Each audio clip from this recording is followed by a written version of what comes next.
for you. Anyway, season 2 they had the big storyline with the new villain being introduced, Stormfront, who we find out throughout the season was actually a Nazi in Nazi Germany. She's lived all this time. She's just about rebranding herself like the alt-right and, you know, basically making herself into like a 21st century, more palatable social media version of white supremacists. So in simple language, Donald Trump. Exactly. Yeah. Yeah, I mean, it's not very subtle. It's clearly this is Donald Trump. Let's just move on. Yep. It's this new Trumpian era. It's like they clearly trying to make a point about that. Especially when it comes to that episode where you have that kid that's listening to the podcast and watching TV, and he's got the posters of Stormfront, and he's slowly being radicalized. But they're clearly making points about modern day society. That's cool. Thought that was all done very well. But again, when you get into the meta and what they're actually saying with Vought, the company, you've got Vought that brings in a white supremacist, a company run by a black guy, surprisingly enough, that brings in a white supremacist, uses her for this female empowerment, girls get it done thing, but because she's a white supremacist, she doesn't want to work with black people, and this dude's already slipping, A-Train, so they kick the black guy out of the crew to make her more comfortable, and because he's kind of shitty now, he's not running as fast or whatever, kick him out, and then she gets to like infect Homelander with her white supremacist views and start pushing the stuff on the public, and it becomes like more and more and more about, you know, pushing this white supremacist message till the very end when they destroy her, and then A-Train's allowed back into the Seven. Cool. That's a dope storyline. I enjoy that. The problem is, when I look at The Boys itself, Season 1 compared to Season 2, A-Train is sidelined this season. It's not just Vought that pushes him to the side and says, you can't be in the Seven. The Boys itself says, I don't know the actor's name, but says, sorry dude, you got less lines this season, you got less screen time. Like, he leaves the... Like, first I was like, okay, well, it's the nature of the show. He's not in the Seven, so you don't have time to explore him. But then I'm like, the Deep left the Seven, like, halfway through Season 1. He has a lot of time, a lot of effort, a lot of dynamics. There's a whole scene where he's talking to his guild. Bro, we gotta talk. And he's coming to all these revelations. He's advancing, exploring. There's a whole subplot with him getting married. Congratulations. Please, just that she's a valued member of the collective. But this marriage isn't about satisfying your base desires. It's about rehabilitating your image and getting you back in the Seven. That is what you want, isn't it? There's him joining the church, and then he kind of drags A-Train along into the church, but A-Train doesn't have this much time and effort and development put into a story. I'm like, The Boys is kind of guilty of the same thing Vought is. They're not this guy the respect he deserves. To the point where I thought most of the storyline about Deep happened in the second season. I totally forgot that it happened from first to second season because of how I haven't had a break from him. Yeah. I'm like, okay. Deep left the Seven like halfway through Season 1, but we never left him. We're always following him. We saw him getting abused by that woman. We saw him shaving his head.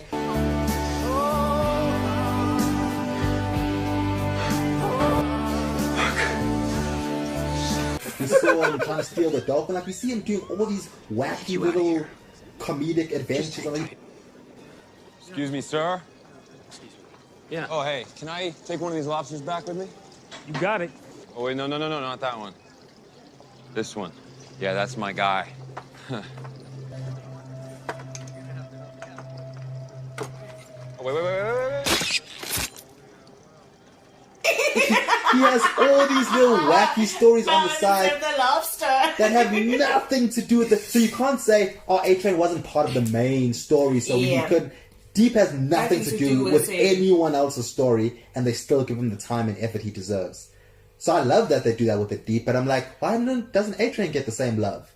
Even though the writers clearly have this story they want to tell about racism and how companies don't respect black people and how they are just tokens. Yeah, or even when there is a black dude running the company, he doesn't truly care. It's just about the bottom line. It's just about making money. It's just about doing our thing. And if that means, you know, making a white supremacist happy, kicking the black guy out, whatever it is, we're doing that. But then I'm looking at the show and I'm like, you guys clearly have this mindset and you're bringing up these topics and you're making me think about it. That's the thing. I didn't come to the show saying, how many black people are there here? How much screen time do they have? Nope. They have a whole storyline where the director goes to the black guy and says, you have to leave the 7. No, it's not easy losing your job, okay? When I got fired, I tendered my way through Barcelona. I said, I don't want to be out of this. They say you have to read the scene. Saying the lines. Okay, this can go one of two ways. One, you leave the 7 with your dignity and your severance package intact. Or 2, you get fired for breaching your morality clause by shooting up Compound V and giving yourself a fucking heart attack in the fucking process. It's your choice. They don't even have the Homelander actor there with him when he's doing his scene. Like, they don't respect the black guy. They're just like, get out of here, read the scene, get out of the 7. You're not respected here. Hey, dude, that was awesome. Awesome. A-Dog, that was fucking gold. Buddy, look, I'm ready to move on, but how do you feel? You want another one? Just let me know. No, man, go ahead and move on. All right, check it. Moving on. Tiffany, we need you over at... In the beginning, he shows up, he's back from his heart attack, he has a lot of time dealing with his heart attack. He has that one scene with Starlight Annie, where she releases Compound V to the press and tells them everything. And he goes there and he's like, not all of us come from money. Like, if you destroy this business, like, you're messing with our livelihoods. Like, yeah, and he has this thing where you're like, oh shit, like there's some depth there. And he's like doing all this fucked up stuff, but he's like, I worked hard for this, you know, this like celebrity lifestyle, and I want to keep it. And you think, oh, that's interesting and stuff. Then he gets kicked out of the 7 and the show just forgets about him. He's not important once he's left the show till the very, very end when he steals the files from the church. And all that church stuff is around the Deep and his relationship. And I'm like, From season 1, I felt like the boys gave A-Train all the characteristics and the typical black athlete. Stereotype. Like he does. He represents every single thing that black people represent in Hollywood. His role in the 7 was definitely the black guy of the 7.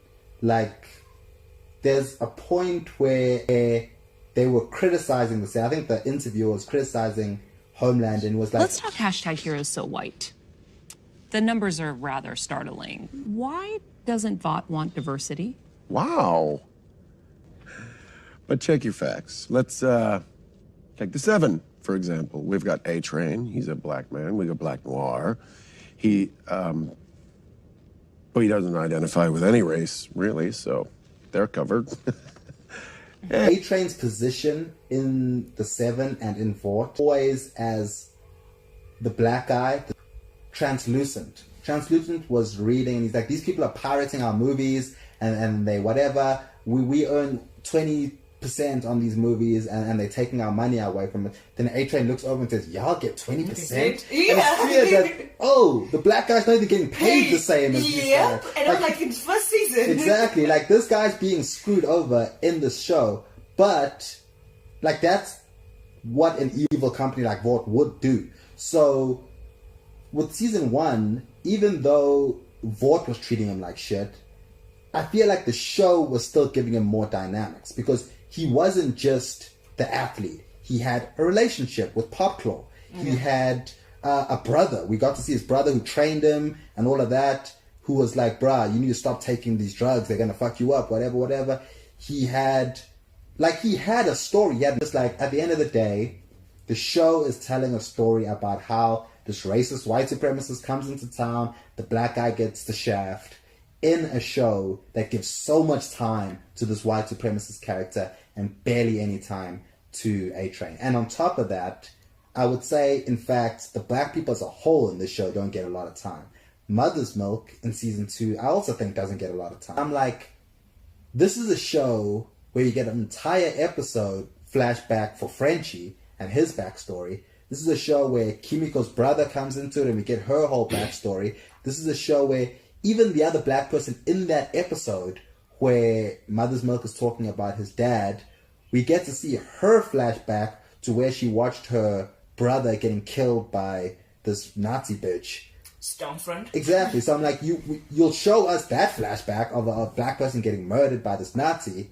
You'll give us all these other characters' black backstories, but A-Train, we've never seen his past. He mentioned it, like, I grew up in a bad neighborhood, whatever. And the company's like, yeah, we don't want to hear about that. Move on to whatever. And I'm just like, I mean, I kind of want to hear about it. Like, are we going to see that? And the boys also like, no, we're not going to hear about that.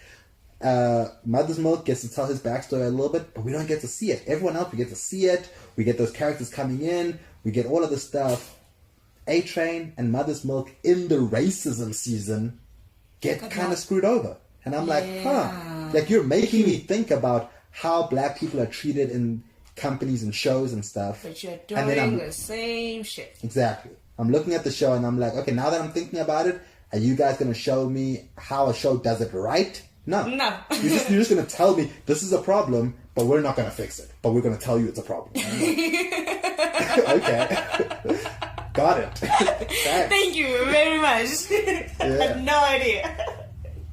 Okay. Different dynamics. And I thought he was interesting. I thought he was like, I thought he was set up to go in a lot of different directions. Like, you could have taken him anywhere. Then season 2, I was like, okay, where are we going to go? And they just like, nowhere. We're going to do a little more of this athlete thing in the beginning, and then he gets kicked out of the 7, and he's done. It's so weird because this season came out at the peak of it all during Black Lives Matter movement. And the thing that's weird is this show, like the thing is, the show's writers and creators clearly care about this topic. They are speaking about it. They didn't have to make this whole season about racism and this Nazi bitch and stuff. But the thing is, Stormfront gets a lot of time to set herself up, firstly as like this social media feminist sort of character. Then she gets the twist, subversion into the Nazi character. She gets the whole backstory she can explain with the Nazi stuff, and she was with Goebbels and this and that. She gets a relationship with Homelander. She gets people that hate her, like a whole revenge plot with Kimiko. She gets like people she hates. She gets time to espouse her ideology. I know exactly what Stormfront thinks. I know she believes in the white genocide. I know she believes in the culture war. I know she believes other races are inferior. We need to build an army. I know everything about this Nazi. She gets so much time to build herself up, to explain herself, to this and that. And the people of color fighting against her, the black and brown people that take her down, which is A-Train, and he steals the information from the company that ends up taking her down, and he gives it to the boys, and Mother's Milk's also part of the boys, and he helps take her down. The black people that are actually fighting this Nazi get one scene to say, my dad died fighting Vought, and A-Train gets one scene to say, you know, I haven't always had money, and when you release Compound V, you're screwing me over and everything I've worked for. And I'm like, the show's clearly anti-Nazi, yet they give so much time to this Nazi. Because the thing is, if these actors get paid based on like lines and screen time, that Nazi character, the white character, exactly, the white characters are walking away from the boys with more money than the black characters. In a show about how a company doesn't treat black people the same as white people. And I'm just like, huh. That's something. While we are on that, I have to say the most like clinch scene was A-Train and Stormfront at the movie scene. So why don't you tell me? Well, I think you do know. Some people are quality and others are garbage. A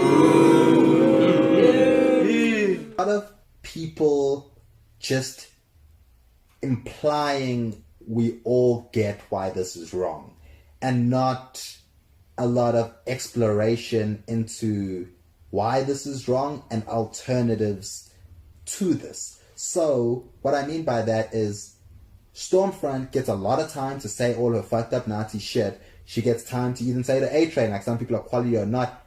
A-Train doesn't get a response. Nope. A-Train doesn't get to say, here's my thoughts on this subject. Nope. A-Train, like the scene is set up like, oh, she's horrible. Everyone gets she's horrible. She's a Nazi. But I'm like, there might be someone out there that doesn't. Like, you could have, like, I get it. Like, that's not really the boys' style because it can come off a little preachy when someone's like, here's what you should think. Like, sometimes it's better to show a bad thought and everyone just being like, fuck that, instead of someone being like, here's a good thought, because then it can come off preachy. But at the same time, there's so much time in the show dedicated to this Nazi bitch saying what she believes, and these races are inferior, and this is this, and this is white genocide, and this is that. There is zero coming from the other side. It's just implied we are all decent people and we all understand this is wrong.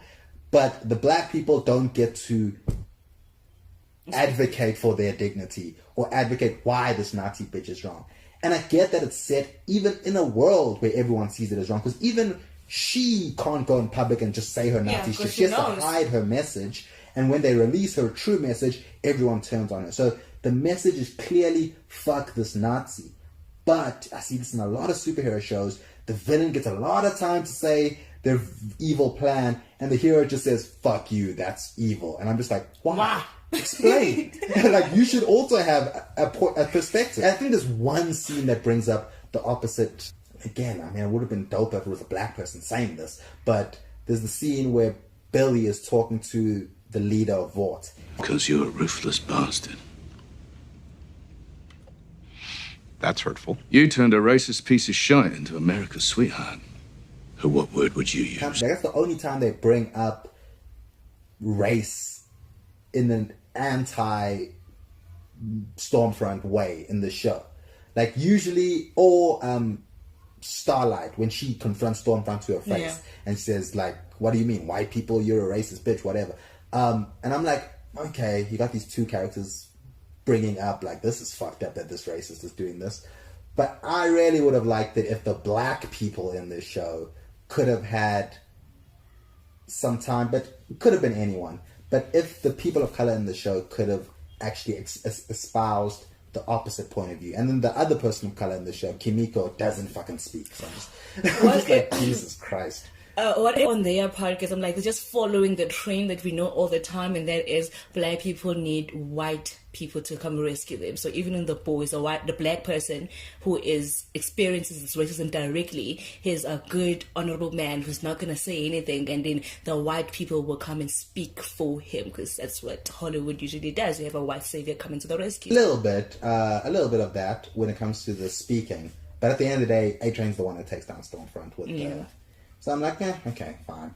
Like, I like that he took her down at the end. I like that it was, like, selfish, that he was like, I want to get back in the 7. That's why I'm releasing this. Like, I don't really care. He also doesn't really care that she's racist. He's just like, I want my job back.